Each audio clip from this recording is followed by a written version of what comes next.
For our rebuttal, we wanted to bring up the points on how hearing people aren't trying to take jobs away, but instead expand the reach of the community where it may not be already. We also wanted to talk about deaf culture, language development, and hearing ASL teachers. One thing stated by the opposing group was that deaf ASL teachers provide job opportunities for the deaf community by allowing their culture to grow for the deaf by the deaf.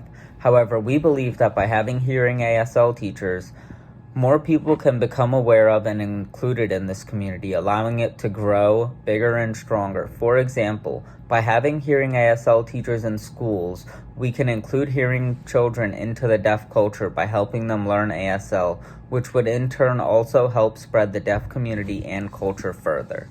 One thing that the opposing group said is that the deaf community created ASL and that they would be the best to understand the culture, gestures, and expressions that are used, and that they would understand the importance of why they use the hand gestures and how they are helpful.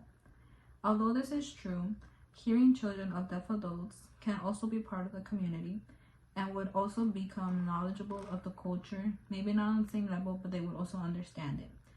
And this is because they grow up using ASL to communicate with their own parents, and they would also see their own parents and what they go through to communicate with each other and what resources are available to them as well.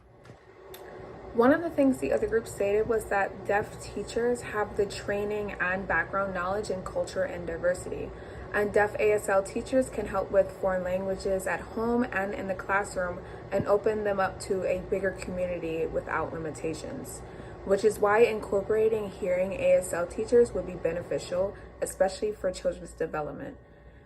Hearing teachers can expand the deaf community by teaching through multiple forms of communication.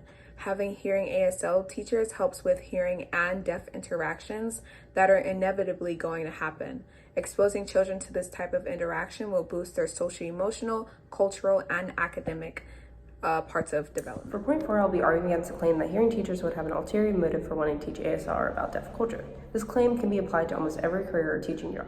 For example, do any of my professors do what they do because they want to help the students in the classroom, or are they just working to pay the bills?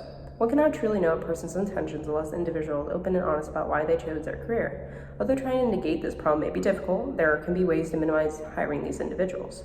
To do so, there must be strict and intensive interviews that gather an insight into why the hearing individual wants to teach ASL and why they are certified for the job. Questions involving their knowledge of deaf culture and ASL itself should be required in this interview, and there should be routine observations of the classroom by deaf teachers to ensure the classroom is upholding deaf standards.